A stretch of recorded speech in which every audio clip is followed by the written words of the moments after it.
Day to all. This is the part B of part two of areas of management advisory services.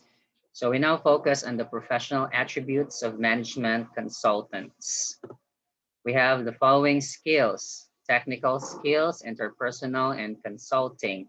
So technical, we talk about the expertise, the educational qualifications, seminars, trainings, conceptual, in other words. Interpersonal skills would be in terms of dealing with people, having relationships with others, and communicating with others, having the sense of respect, then mutual respect, of course, with each other, as well as concern, professionally speaking. Number three, consulting skills. So this is closely related to communication, how information is communicated from one to the other. Then technical skills, we have, as what I've said, for technical training, this is with the length of education and the type. So not just about the number of years, but also the quality of the education if applicable. Common core requirement would be in terms of communications, because we are going to deal here not only oral, but also written. So a practitioner or consultant should be adept in these areas.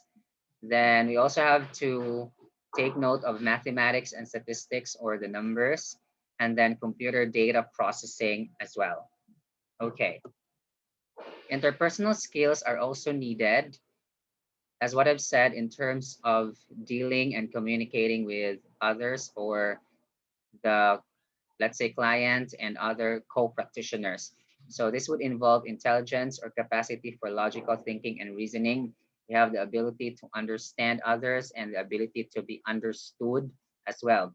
Integrity is having the values, having the concern, the positivity throughout the engagement. Objectivity is being impartial, unbiased in terms of decision making and in terms of dealing with others. We also have to understand people because there are concerns which are beyond the control. Just as an example, judgment, it is to be considered as professional. So as much as possible, we have to be professional in dealing with others and our client. Courage is having the sense of, let's just say, taking actions, even if others, for example, do not agree with you in terms of what should be done, but because you strongly believe that such should be done based on the code of ethics, then that's courage. Ambition is the sense of being successful or having the success factors in that particular engagement. So we begin and end in mind when we have an engagement. We want the output, we want the outcome. So we are geared by that. We are focused towards the achievement of such, and that is ambition. So, along with such, we also have psychological maturity. So, in terms of our psyche or our mind, we are matured. So, we understand that each and every person is different. There are difficulties faced by each person, and that is very important. Equilibrium is having the sense of balance. So we have the work-life balance. We also have the skill of maintaining sense of balance in dealing with a lot of situations, even if we are already pressed with a lot of pressing matters and, let's just say, challenging or difficult matters, but still we are able to maintain our composure along the way. Number 10, relationship building skills and ability to build rapport. So before we are going to present something, we communicate with something that involves common ground, or we are going to talk about not yet the technical things before we jump into such formally. And also trust. So we have this sense that we can be trusted about certain confidential information. Then B is an ability to question effectively. If you want something or an information wants to be derived at, so we have this particular sense of being able to capture the answer with the intended question. Letter C is an ability to communicate ideas succinctly and precisely. So the ideas should be in, for example, simple English, and the technical or operational terms are being translated into common English and simple English terms so that the parties involved would understand each other. And especially on the part, because it's on the part of the practitioner, in that the practitioner should have this particular communicative skills. Then letter D, an ability to negotiate objectives and outcomes, because there will be times that the objectives and outcomes can be, let's say, achieved by other means. Let's just say simpler and efficient means, so involving lesser resources, or let's just say the art aspect here now is being applied at, not just the science. So there's a way to, let's just say, being able to achieve the objectives but with the least amount of resources. Again, that's efficiency, so we do that as well. Then we can convince others. We have the persuasion skills in whatever medium, whether that's verbal, written, or visual. Next is we can make use of whatever information that we have to make a case for a particular course of action. So we can create something, we can synthesize whatever information that somehow is rampant, somehow is unorganized and not normalized in our environment. And we can disregard those unwanted information or not needed information so that only those that matter would remain and make sense of such. Develop selling strategies. In my opinion, or in what I think of, when we are going to enter into the consultancy world, we are now selling our services. We are now selling our name and reputation. So in that case, how do we sell our services? How do we sell our brand name to people in such a way that they can trust us? So this is also one area that we can think about, ability to develop selling strategies. Then this one is also needed because rarely that a practitioner will work alone in this world. And that's why he or she should have this ability to work as a member of a team. Then should be a good listener. So not just listening for the sake of doing it, but really being able to listen and capture the information as intended. Then leadership skill is important because what if one is a leader for a certain team? All right, so those are the skills. Quite a long list. In addition, these are the common barriers to effective communications between the client and the consultant. Number one, this is really great know-it-all attitude, like you know everything, you know what the client says, you think that you know a lot of things. With or without experiences, it should be noted that life is a never ending learning endeavor. So it is but normal that there would be a lot of information around us that we do not know. That's what I've said. It's never ending learning case or situation. And then another one item for number one, obviously, is prejudice of some personnel of client. So in other words, we are now having our bias about the personnel. So that could have impact later on in terms of our assessment and evaluation and conclusion about the matters of such. Then number two, inability to understand technical language. In this particular engagement, it is but normal that there would be technical terms, technical matters, or operational terms. So it is but normal also that we do not understand such things. And how can we cure that? How can we answer that? By conducting in-depth research, by investigating about the terms. If we do not have the necessary knowledge for that, we can also get the information from our clients. So this could be a barrier though if we do not understand technical terms. So that's why we have to find ways to get the knowledge. Number three, inadequate background or knowledge, closely related to number two. So we have to have the necessary background or knowledge in our engagement. Otherwise, if we cannot achieve that, we should not continue with this. Otherwise, that would have impact on our independence and our competence, most especially. So we cannot now anymore perform or true professional care cannot be applied in such particular engagement, which is very important. So those values can no longer be applied in the engagement should we not have the necessary knowledge and background needed for it. For resistance to change has been discussed. Number five, information overload. So there has been a lot of information already provided and should be noted. So I would suggest writing down is very important so that our minds will be unloaded with so many information. Then, oh, this is closely related to the skills though, project management skills. Well, ability to define objectives and outcomes. So it is but normal also that objectives and outcomes could be stated in technical terms. So we can translate such to simple terms for our end so that we can plan properly, we can analyze properly, and we can do the audit properly or the engagement properly. Then ability to develop formal plans. This is an engagement which requires formality, if not all the time, but most of the time. So that's why we should be having this skill.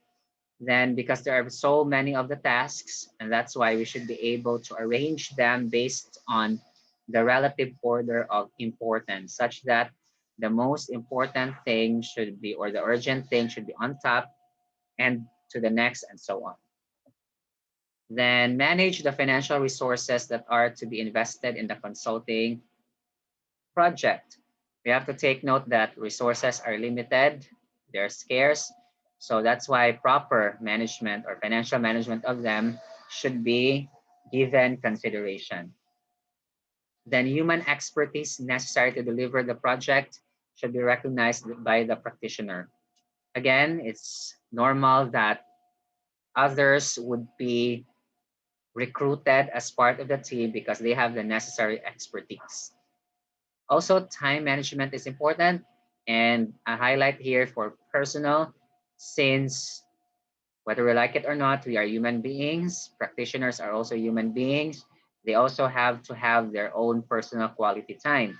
So the very reason that there should be proper time management. So time management in terms of the job and also for the personal matters. Then analysis skills. I think for these items here, let me scroll down, were discussed as well together with other skills. So what information is available, as discussed a while ago, closely related to other skills, project management, as mentioned a while ago, what information is needed, then the relationship of that information to the others, and we draw meaning from it so that we will be able to support whatever decision making that we will make. Then also we would be able to recognize the business profile of our client in terms of strengths, weaknesses, and capabilities. Or we can also add threats, SWOT analysis, in other words. Also, we recognize the opportunities and challenges the environment offers the business. So the threats is what I've said in SWOT, E and F. Also, the financial situation, which is very important because at the end of the day, this is the heart of what we are doing, financial aspect. Next, opportunities in terms of business markets and how they're developing. Then internal conditions, so the micro environment, the internal environment in which the business is operating. Although there's a micro that is external, but we are talking here about the micro internal. Then the ability to analyze the way in which decision making occurs within the business. How does the client analyze? Is it centralized? Is it decentralized? Or normally that's combination. So some aspects will have to be made internally and with that branch, for example, with the head, but then others should go through the top. Next, consulting process skills has been discussed already, but we're just going over. So we define the problem, we look for the possible or alternative courses of action. We check the best alternative, then we present, then we implement. So we assist our clients for the implementation, but the primary responsibility should be with the client's management. Next would be the mass practice standards and ethical consideration. I would really say that majority of the items here have been discussed, but let us go over. So here are the 8 standards by AICPA. AICPA is the largest umbrella organization for CPAs worldwide, and this is based in US, American Institute of Certified Public Accountants. The division for the 8 standards for MAS. So we have here personal characteristics in terms of a while ago we have the interpersonal skills, which would be needed in the engagement. Competence, again, the expertise, the educational background. Due care is that we are going to exercise due diligence, proper diligence, or ordinary diligence in our engagement. We should highlight that whatever should we do here, this is for the benefit of our client. We should also establish understanding with our client. Otherwise, we cannot proceed with the engagement if we do not understand our client's business environment and other matters well. Then we plan properly, supervise and monitor and control the said engagement and activities and procedures done. We should make sure that the data or information that we gather should be sufficient, should be able to satisfy the quantity and the quality that is relevant. So this would make the data or information convincing or persuasive. So that's sufficient plus relevant data. And we communicate the results afterwards. Then these are the code of ethics for professional accountants relevant to management consultancy. I've or we've already encountered actually all of them. So we just have to refer to the previous discussions, but these are the 5 of them. So we have the basic responsibilities under the code of ethics. We should have the integrity, we should have the values, and we should have the sense of doing our tasks properly as required and as intended in the engagement. Objectivity is being unbiased with the dealings and the information that we have and relationships with our client. Independence should be total because we're dealing with confidential information, so we keep them properly. Practice standards now will be on competence, planning, supervision, and due care, and the results should be reported normally in written because we cannot remember everything if we are going to rely with our memory. So written is needed if not required. Then fee structure standards is very important, whether we like it or not. This is business. We're talking here of business world or environment, and fees are very important. Although we have to remember, guys, that the fees are not actually highlighted that much. So they are not really like the primary importance, but they are needed as well. So whether we like it or not, information has a price or everything has a price in the business world. You know that in accounting. Business conduct standards also. And these are some ethical issues and possible actions that we have to consider. Or we can view them as possible items in which we can be asking ourselves, think about, ponder, and this would have impact on our professional qualification and items or requirements as a whole. So in other words, this would have impact on the ethical aspects to us. Anything that would negate to the code of ethics would be considered unethical, by the way, to simplify our analysis. So number one, should you change the highest fees you can get away with? In other words, should we charge our clients with the highest possible fees, even if the cost is minimal, but because this is our highest fee possible, so should we charge our client? And of course, should we answer yes, that is unethical, clearly, since we do not provide the corresponding price based on the cost of the engagement. So it should be transparent, it should be laid down and clear from the very beginning what are these possible costs and items and the build price. Okay, so for 5 items, if you have read them, actually the first one would be the challenging to analyze as ethical or unethical if you do not get it. But for the other items, I would say that clearly they are unethical. Let me go over number 2. Should you travel first class and bill the client? If, for example, based on the policy of the client, it is only with a given amount that they can actually provide you. So you should not travel first class unless the client would be saying that you can choose whatever classification of that particular seat in a certain airplane, for example, that you can avail of. But then normally or usually, I kept on saying normal because we're talking about the normal situation here. So if we think of the client, let's say a small and medium-sized enterprise. So for sure, there would be some limits in terms of the prices. So we should be managing based on what the client can provide. So that's also one thing that we should take note. Number 3, should you bill more than one client for the same basic expense?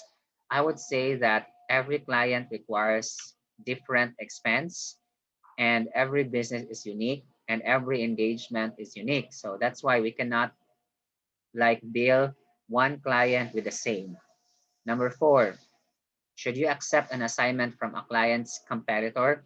This one could be something that is debatable, but I would say if, for example, let's say in a same engagement, and then you know there is a competitor, then you're still holding that particular client, and then the competitor, for example, has a financial interest with your client and with you, for example, so that would have impact later on to your independence. But then if this is just like the normal situation, of course, this is just a question. Should you accept an assignment from a client's competitor?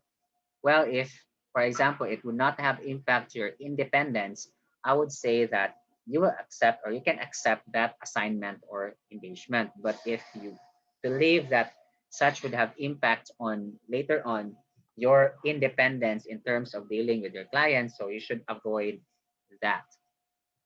Then number 5, should you use tickets supplied by your client to bring your spouse along? Okay, clearly this is not supposedly and this is not allowed because business is business and matters with the client should be matters with the client. We should not mix personal lives with business. So if the tickets are supplied by the client, for example, for the sake of that engagement, then you should not be using that for your personal advantage with your spouse, unless that is given by the client for the sake, for example, of appreciation, let's say, although we should be refraining acceptance of gifts or any hospitalities or forms of them that would have impact on our independence later on. Otherwise, you know what can happen to us because that can be backfired to us in a form of, let's say, bribery.